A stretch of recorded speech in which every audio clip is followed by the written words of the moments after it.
నేను ఫ్రాన్స్ చట్నీ పెడుతున్నాను. రొయ్యల చట్నీ నాకు ఆర్డర్ వచ్చింది. 2 kgs రొయ్యలు తెచ్చాను. 2 kgsకి 1 kg అయింది. వాళ్ళు క్లీన్ చేసి ఇచ్చిర్రు. నేను ఇంటికి వచ్చినాక శుభ్రంగా అడిగాను. చట్నీ రెడీ చేసినాక చూపిస్తాను. ఇప్పుడు నీరంతా ఇంకిపోయింది. దీన్ని డీప్ ఫ్రై చేసుకుందాం.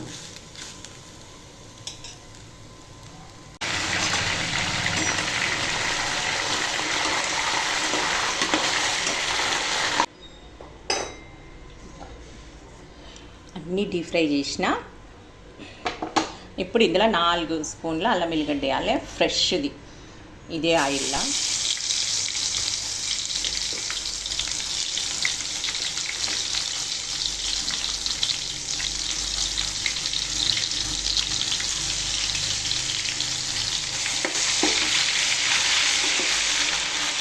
ఇది పచ్చివాసన పోయే వరకు బాగా ఉడకాలి.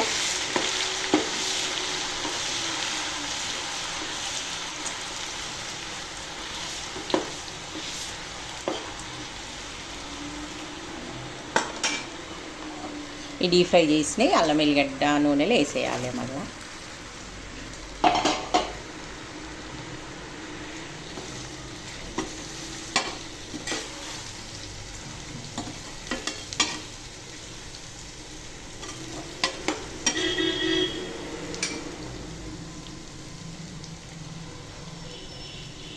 ఇది కారం అండి, 100 grams కారం ఇస్తున్నా.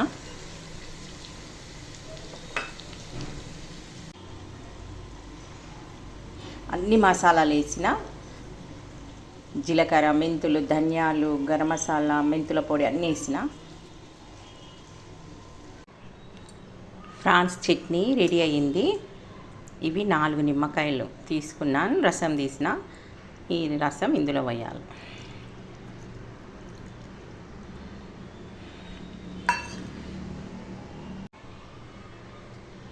France chutney ready.